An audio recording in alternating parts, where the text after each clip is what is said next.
this will help you with constipation. Okay? So that means that because you know, when you're constipated, that means that constipation, the definition means it's either hard or you don't have it frequently. If a person is going once a day, they're still constipated. So, don't penser que parce qu'on va aller une fois par jour ou bon. No, you are not. Okay? So does everybody got that with constipation? Yeah. So everybody can try it, right? Good. One question. Yes. What if, like, if you go to the doctor and you go to antibiotics, and that antibiotics cause you, all pain, and it's, it's one of the where you treat the bathroom. So what should you do?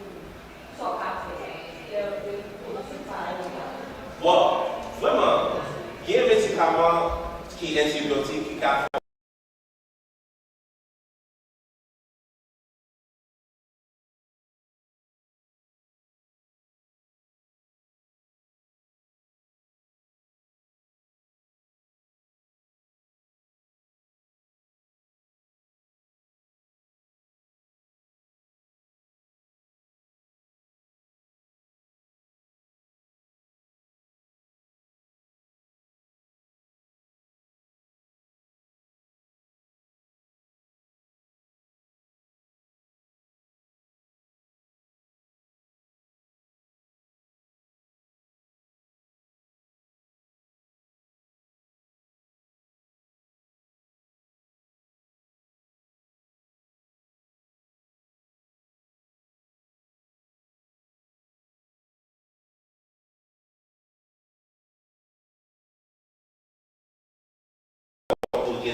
mais pas vraiment des médicaments qui font constiper. Mais s'il faut constiper, mais pas là, papaya, watermelon. should you stop it?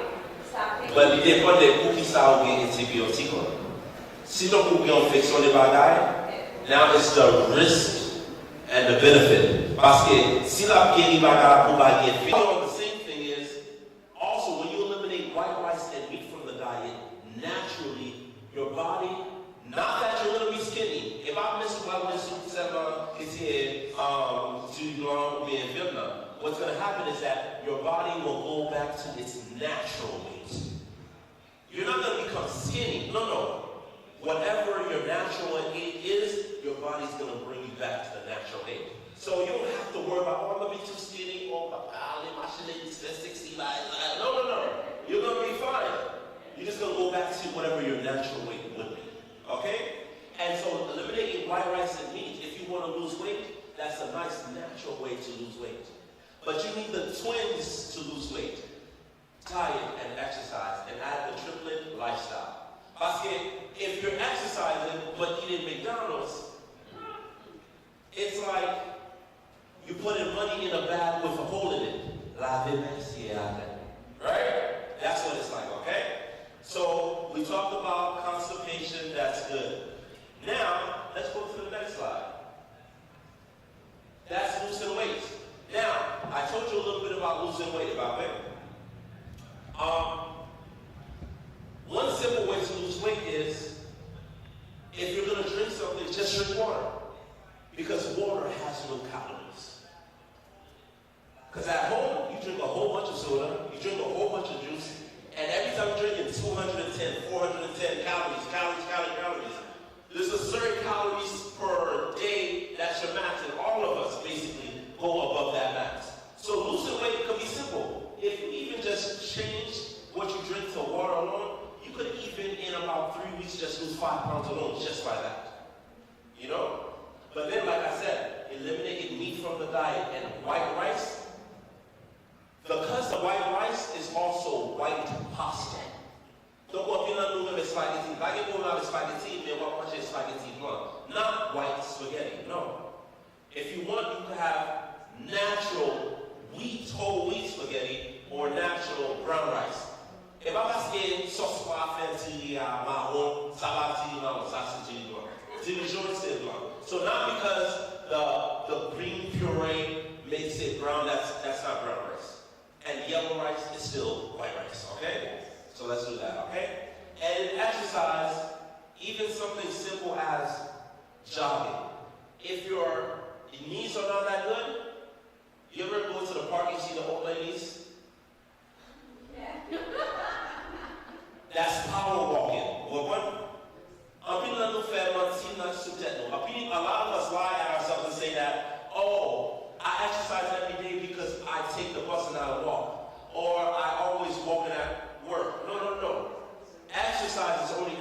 exercise when you begin to sweat. If your body is used to it, it no longer is exercise. Combien de people dans Brooklyn qui pèse 300 livres toujours pour abuser va jamais dire quoi? Parce que c'est un exercice encore. Parce que quand on est déjà habitué avec it, you know? So that's something that can help you easily with weight loss. And ventoux. People ventoux here, c'est people risk of problem de cœur and like metabolic syndrome. So the bigger your stomach or your belly is, the more risk of heart disease and strokes you have. And you can measure that by how big your stomach is. But the more smaller it is, the less risk of heart disease that you'll have, okay? Next, please. What is this? Kisasaye, what is this? Close. Heartburn. Acid reflux. How many of us have acid reflux? That means that when you're eating the food, it feels like it's burning or it feels like sour or food regurgitates up. Come in and get us out, right? Acid reflux. Let me tell you some things that cause acid reflux. You drinking coffee, soda, chocolate. That could be chocolate candy, chocolate milk, chocolate ice cream. That could cause acid reflux. Now, it might not be people here, but in general, alcohol, wine, liquor, beer, that also causes acid reflux. But also, spices like black pepper, vinegar, jerk, curry, hot sauce, chili, jalapeno, all those will always cause acid reflux. So with acid reflux, it goes through your throat, it's burning it, right? So that's why you feel the hot burn, the sour taste in your mouth. Did you know that if you just eliminate that, at least for like 3 months, you won't have acid reflux again, you know? And also, tout le monde comprend l'anglais? Yes. Okay, now everybody here now understands English and say, okay, good. No? Qu'est-ce qui va comprendre? Who doesn't understand English? Everybody here understands English, right? Yes. Yes.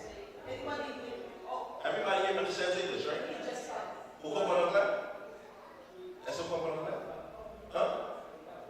Parfois, on t'y calme. So I will still translate. Okay, so acid reflux. Comment on dit acid reflux?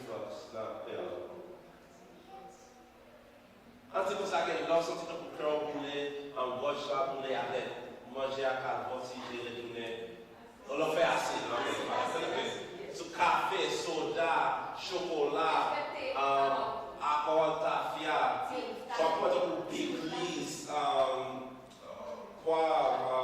vinaigrette, all these things can cause acid reflux. Now, another thing that can cause acid reflux is something simple. Question. Have any of us ever felt bloated or gassy or very fatigued? Est-ce que j'ai senti un peu de gaz avec vous senti votre food plein avec balader un jour? A lot of reason why that happens is because you're eating and drinking at the same time. Parce que vous mangez avec boire en même temps, you know? So what I get with that is, you should be drinking either 2 hours, an hour and a half or 2 hours before you eat, or about an hour and a half, 2 hours after you eat. Ou la nou boire 2 heures de temps avant manger, ou bien 2 heures de temps après manger. Yes, imagine boire avant manger. On touche manger, boire après 2 heures de temps. Parfois ça arrive, ça. Vous pouvez pas manger bien, ça va être 17 ans de What do you café, soda, tea, black pepper, vinegar, jerk.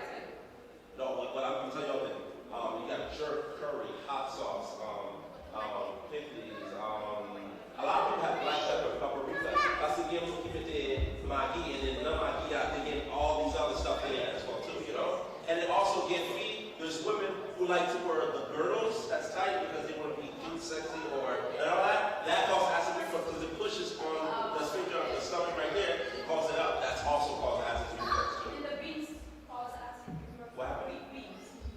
I'm not sure about beans. I'm not sure. I don't know about beans. I don't know about that. So what happens is that when you eat food, right? This is the food. It goes into your stomach right now. Boom. Now the acid wants to break down the food. But while you're eating, now you're taking something to drink. And that fluid you're drinking is diluting the acid, making it weak. So now the food gets stuck and not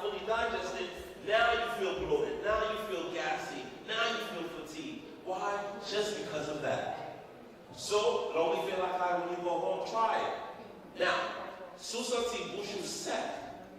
While you're eating your food, your rice, etc., have a little salad, tomatoes, cucumber, because it has natural water and moisture to keep your mouth moist. You know?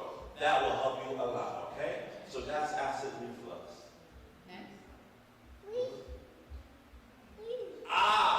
Come in and look at problem pipi. How many of you guys, well, you don't have to raise your hand, but there are some people, you find yourself peeing a lot, frequently, urgency to rush and use the bathroom.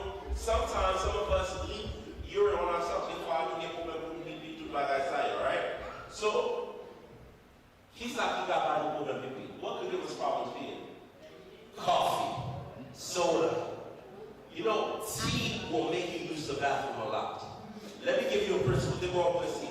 Fruits are for cleansing the body, while vegetables and plants are for healing the body. Tea is made for when you're sick, a headache, help you with menstrual cycles and all that. But when you drink tea like it's juice, tea is meant to be medicinal, not to be taken every day.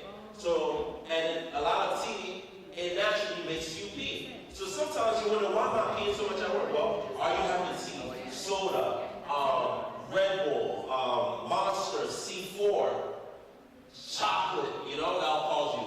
Also the black pepper, vinegar, curry, all of that will cause irritation to your bladder, and instead of your bladder contracting to pee, it's doing this. Now you have an overactive bladder sometimes because of that. You see? Okay, so that's what will cause you to pee frequently and pee a lot too, okay?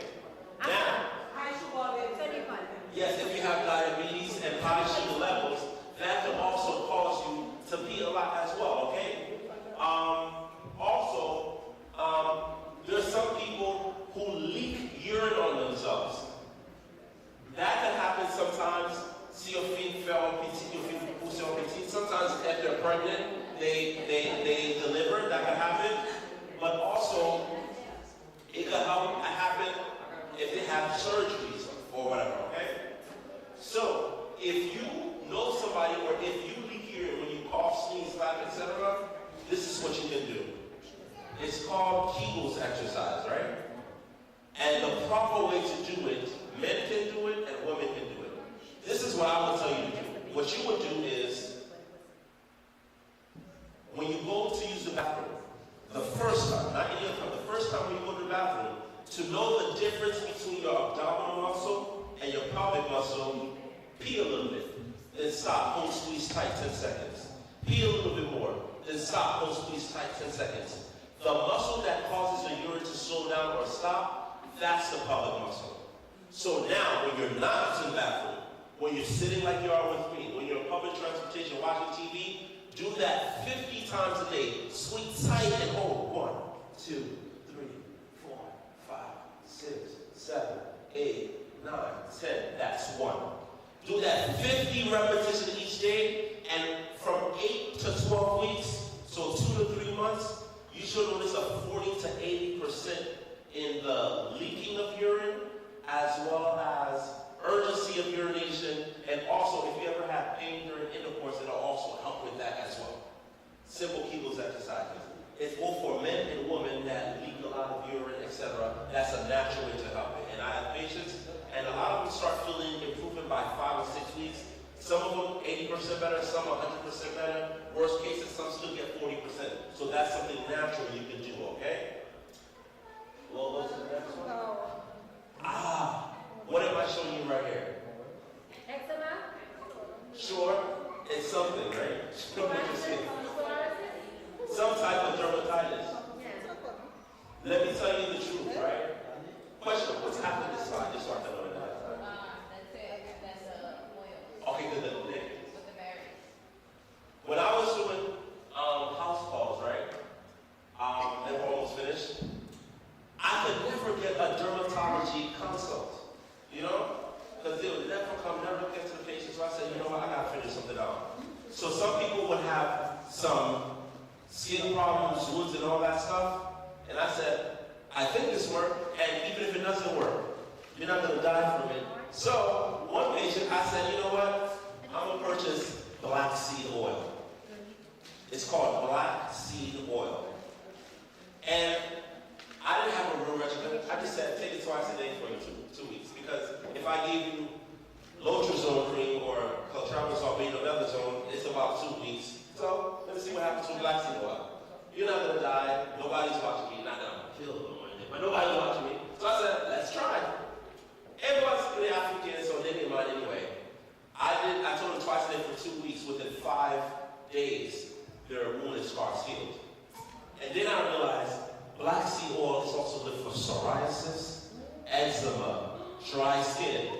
It's also good for people who have fungal infections as well too. So while you're doing clotrimazole, beta-methazone, you could just give a black seed oil. How do I know this?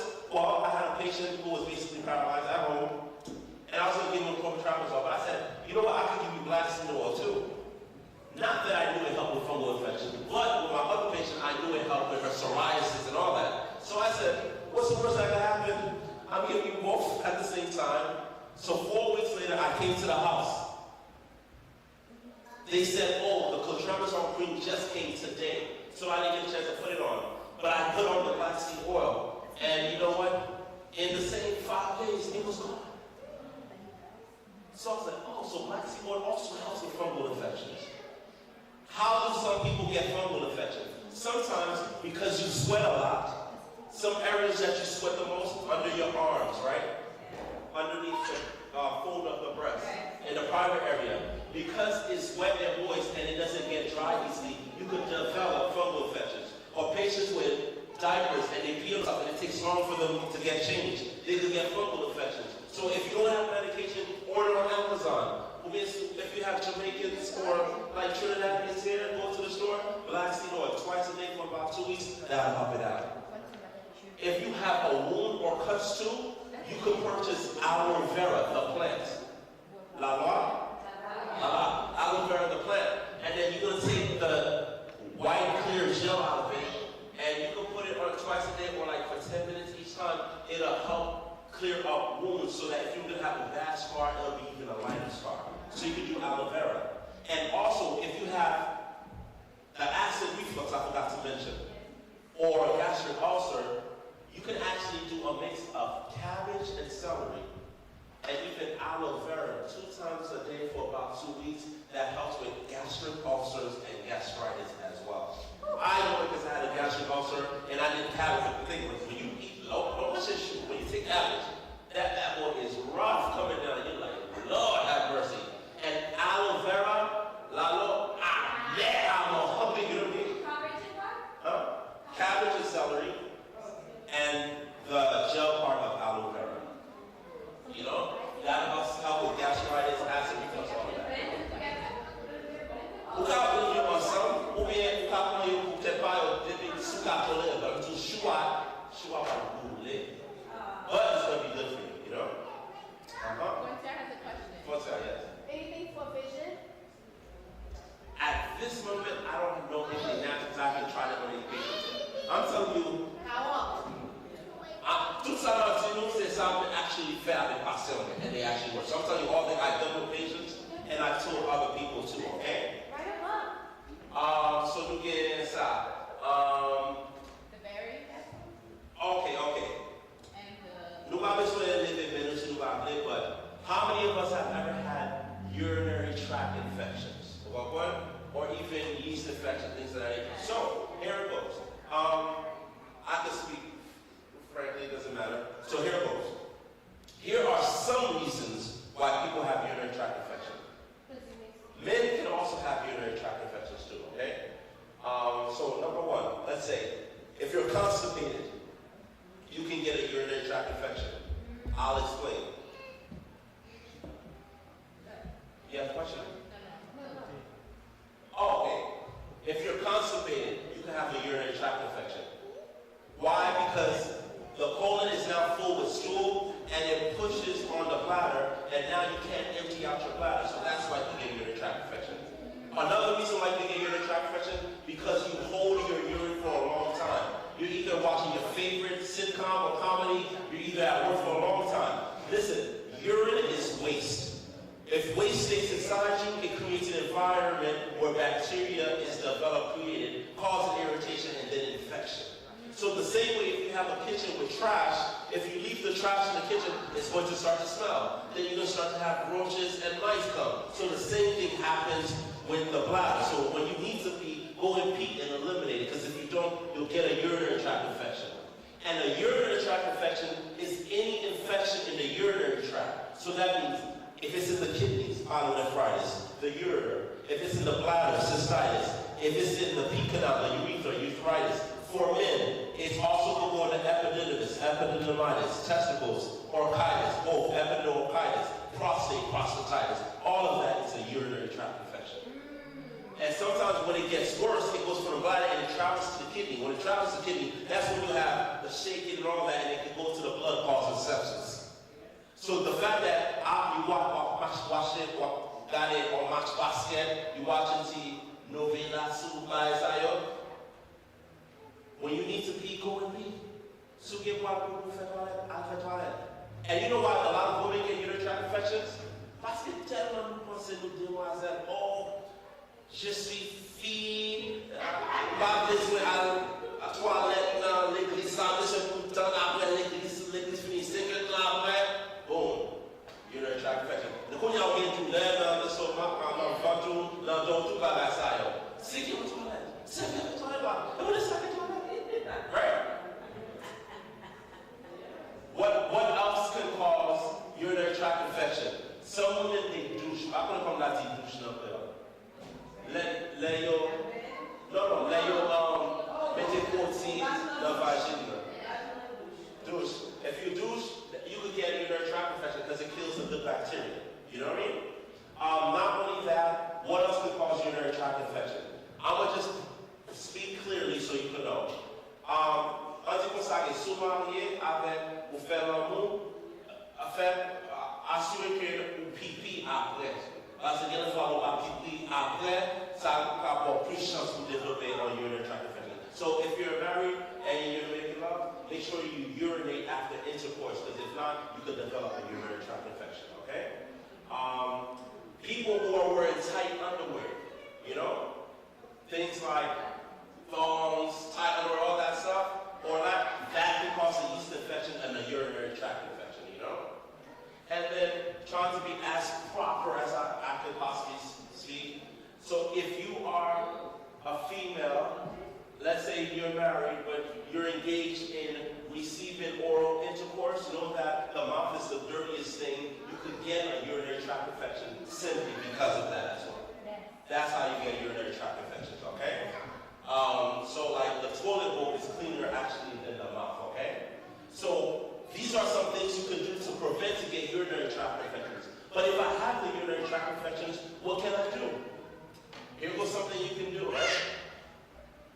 It's called the berry family, okay? Anything that ends with a berry, you're going to eat. Strawberry, raspberry, cranberry, blueberry, blackberry. Anything that ends with berry you can eat. And also add pineapple to that, okay? And I'm almost finished. Why? Why? Because all those help to prevent urinary tract infection, and naturally it cleanses the urinary tract, the kidneys, bladder, and everything, okay? And what I've done to patients to make it easy for them, I call it the fruit protocol, okay? You guys ready for this? Pay attention. It's called the fruit protocol. And this is what it's based on, okay? If there's two people that's going to the gym, and both are wearing white shirts, right? You ever see one that wearing a white shirt and they're sweating, you sweat, and their shirt is all brown and yellow? But then you see another one, they're sweating all that, it's just clear and sweat. That shows you what type of diet they have. Because you eliminate waste by peeing, by number 2, and by sweating. And we can see how your diet is depending on how your shirt looks after you sweat. You know? So, what you could do, I made it an easy way for patients to do it. It's called a fruit protocol. I have people starting on Sunday, the first day of the week, right? The first day, all you're going to eat only is fruits and vegetables only. No bread, no canned juice. If you want to make the juice, you make some, but fruit and vegetables only.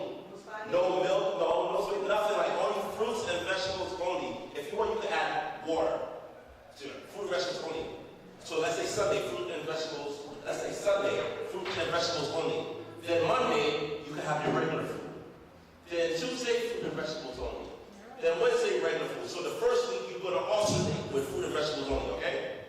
The second week, 2 straight days of fruit and vegetables only. 1 day, regular food. Then 2 straight days, fruit and vegetables only. Then 1 day, regular food. And then the last week, third week, 3 straight days of fruit and vegetables only. 1 day, regular food. Then that, okay? And then what's going to happen? If you ever had recurrent urinary tract infections, it's going to help you. If you ever had foul odor that's coming from down there, it's going to clear it up. If you ever had like painful intercourse, and because of that, it's going to clear it up. Just by that regime alone. And every patient ever had that recurrent urinary tract infections, I have not had a patient where it did not work at all. The real way to do it is to do like 6 straight days of fruit and vegetables only meant, but I know people can't tolerate that. So I work with them. First day, 1, 1, 1, 1. Then 2, 1, 2, 1. Then 3, 1, 3, 1. Okay?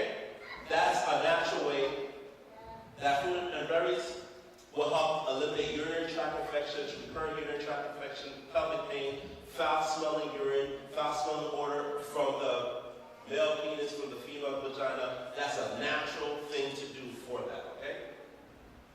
Also men, for the boys, if you're not, whether you circumcise or not, doesn't really matter at all. Like, you getting circumcised doesn't mean you're not going to get sexually transmitted disease and nothing like that. But if you're uncircumcised, guys, I know we're lazy, right? Just when you go pee, just pull it back one time. You know what I mean? Or when you shower, just pull it back one time. Because the more you keep it not pulling back, it's going to be tight. And when the skin is covered, it's tight and it blocks it. Now it's stuck. And now the pee is stuck. That's how you could get a urinary tract infection too. You know what I mean? Okay. And then here goes. This is not only for urinary tract infection, but let's say konsake bushu santi. You go what? Let's say if your breath stinks. Even after you brush your teeth, it stinks. If you do that food protocol, it'll also help your bad breath. If you do this protocol, you know how when some of us go use the bathroom, and when we take the smash, it feels like the most offensive thing in the world. When you go into the bathroom, you start calling the name of the Lord and feel like, oh God, what's going on? For some of us, it smells like a dead rat. For some of us, for some of us, you know, actually, one time when I was in the hospital, somebody took a mean one. And the smell crew, they called maintenance engineer for a sewage leak. That they thought was a sewage leak. You see what I'm saying? So now if your number 2 smells offensive, actually, you can fart and it's not going to smell bad at all. Because that's what I've had times. Tell me, has this ever happened to anybody? You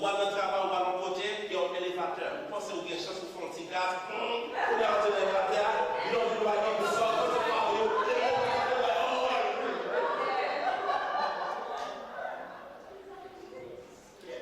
so that happens a lot, you know? But if you do that fruit protocol, the berry family plus pineapple, it will help you a lot. You see what I mean? You guys know, because a lot of y'all tried that and it happened to you. I understand. Let me give you another tip with pineapple. Pineapple and watermelon will make you pee a lot. Yeah. If you have swelling of the legs or the feet, pineapple is a natural diuretic that will help you with lower edema or foot swelling, okay? Also, if anybody has congestive heart failure or a lot of fluid overload for the foot and edema, what you could do is you could have pineapple tea, you could have parsley tea. That'll be a natural diuretic for you to pee out the fluid in the liquid. And then also, when it's time, if you have edema, and I'm almost finished, I think there's 2 things that I'm finished. Let me show you something that's correct and something that's not correct, okay? There's a lot of people who have foot swelling. Foot swelling could be a lot of things. You could have a blood clot, a DVT, you could have poor circulation, you could have congestive heart failure, you could have had infection, sepsis, a lot of things. But let's assume you don't know what it is. The things you could try first. Sometimes they tell you, you always hear some visiting nurse or something say, elevate your feet, right? This is incorrect.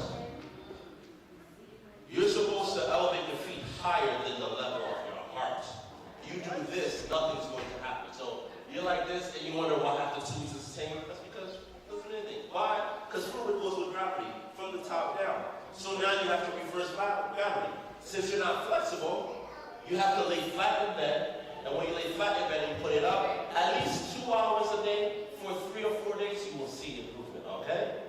That's a nice and easy way, okay? Let's go to the next slide, please. Oh, I don't know the password. I know it. Okay, so, and then the last thing that I want to mention to you guys is, two things. How many of us have trouble falling asleep? Okay. You know something that you can naturally do? Have you guys ever heard of chamomile tea? CHAMOMILE. What you can do is drink chamomile tea 1 hour before bedtime. Not only does it help with sleep, but it also helps with anxiety. So if you have a family member or somebody that has a little anxiety, it helps a little bit. You can have them drink it in the day, especially if you're an older person. That can help a little bit, okay?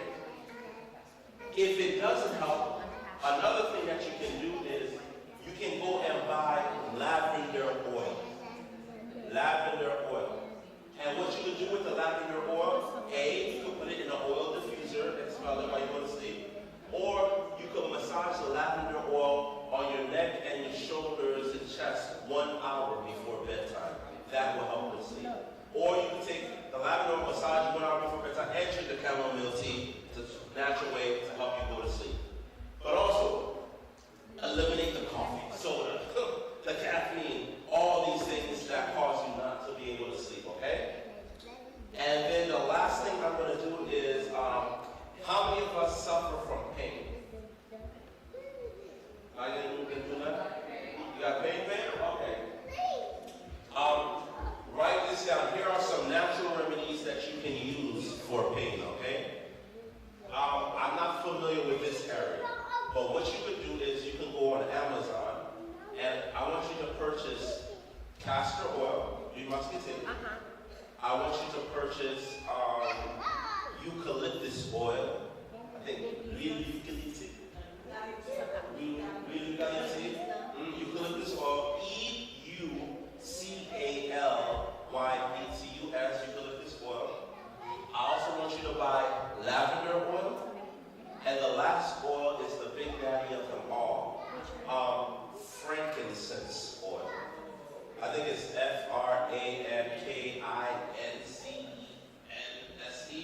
Frankincense oil. I guess you call it the Solomon oil, right? So what you can do is this.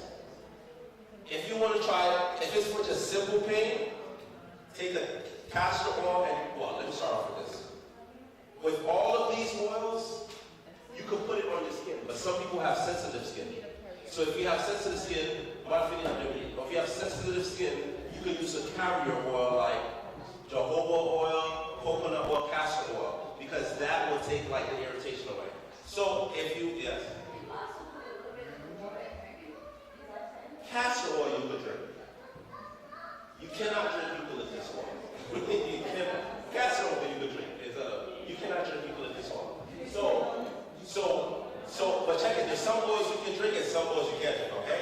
Black seed oil, you can both drink it and you can put it on your skin, okay? But here it goes. Listen to this. Here was the combination.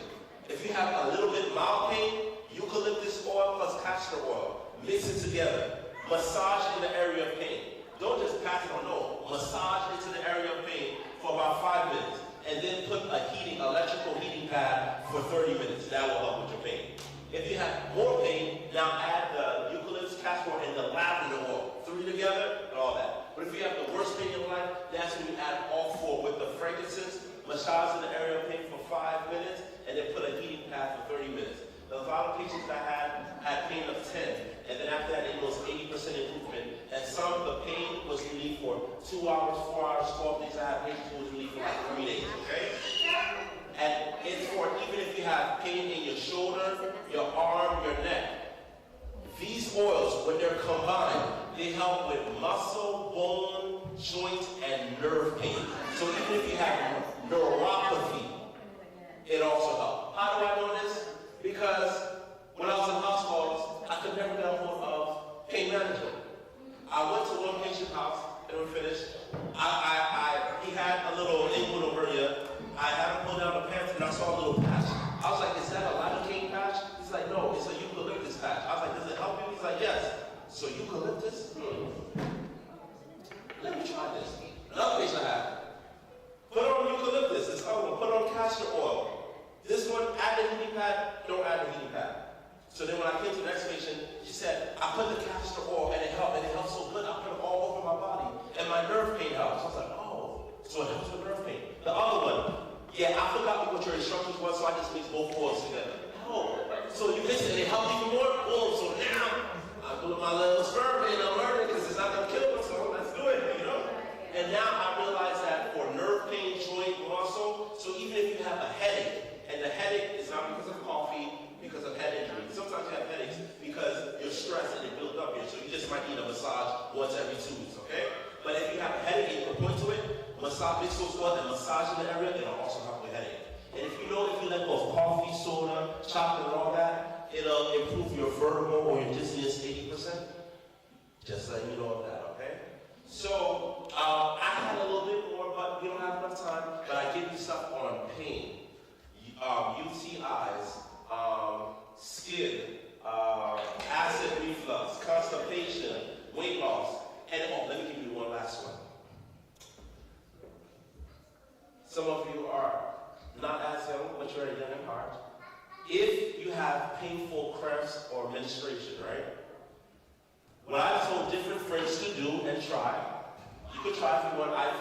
I learned this because there was this one guy who was a single father and he had a daughter, and we were good friends. And I remember him telling her this. And I was like, oh, for some reason I remember this. I don't know why I remember this, but I remember this. And what he did is, if you know when your menstrual cycle is, so when that week, yeah, 5 days before your menstrual cycle, start drinking parsley tea. Then on the day of your menstrual cycle, just stop. The pain and the cramps that you have will improve a lot. And every person I've given this to and told that, it's all worked and improved. So parsley tea, start 5 days before your menstrual cycle. And as long as you're not allergic, okay? Yeah. You better ask somebody. You know what I mean? So, If you have a regular cycle, right? yeah, like for someone who's like has an irregular cycle. Symptoms, certain symptoms you'll get will be regular. Your ankles will get sore. Do you get any symptoms like that? Like before your menstrual cycle, do you have some things that tell you that it's about to come? Nothing? It just comes. Like it just comes. Do you ever notice like your emotions, your temper starts to change before that time or anything? Your hair, your skin gets a little red, anything like that?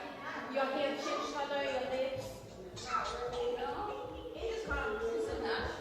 I don't even know. It just goes. So I don't have an answer for that. I mean, I don't want to say falsely, just take it every day, but it will be if you at least have an idea 5 days before. Okay. They have the period apps now that you can try to track it to have an idea of when it might come. There's apps May not called be period exact, apps. but just, yeah, that might be helpful. And so guys, I know that, hey, I feel like this was good for both. Oh, also last thing, let me give this. No It's cap. spring, right? It's spring, right? A lot of people is gonna get cough, sneezing, and runny nose, right? Allergies, right?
the first day, 60% better. Next day, 80 to 90%. Third day is usually gone. Rarely you'll need it on the fourth day. But it's such a natural for the spring. Anybody with cough, runny nose, COVID, sore throats, sinusitis, all these different things, okay? And so, that's what I have for you today. Hopefully, you guys learned something, okay?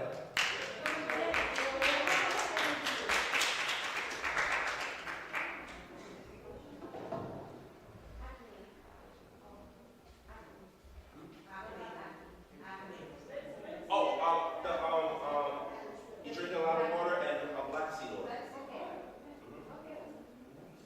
Yes. Say that again. Orange, one orange, one grapefruit, one lemon, half of a whole onion, 4 pieces of garlic, either.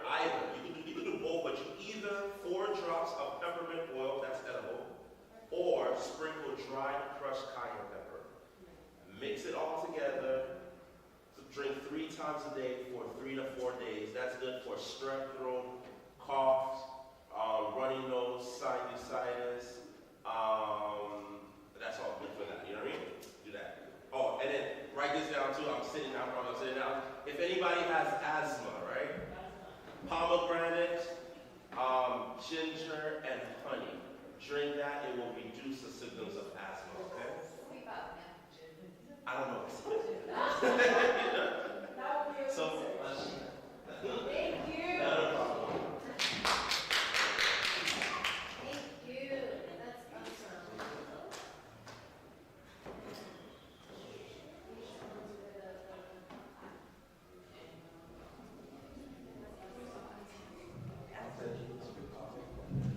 All right. We would like to thank Brother Miles Scott, Pastor Miles. So thank you so much for those instructions that you gave us. You remind us, you already know a few things, but it's a good reminder. We thank you very much, and I thank every single person here, especially my young people. Kayla, thanks for staying here. Sasha, Linda, Ina, all the young people. Everybody. Thank you, my young man over there. Thanks for staying, Thank you. Thanks, I want to thank everybody. Alright, so let's have a word of prayer with Juliana.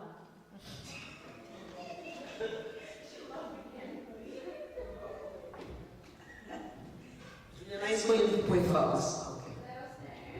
They'll stand. Gracious Heavenly Father, Lord, we thank you for this wonderful Sabbath day, Lord. We thank you for everything that we've learned. Help us to apply it to our everyday lives.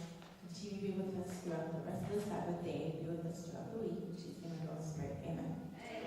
Amen. Amen. So thank you very much. Thanks for my guests over there. Thank you very, very much.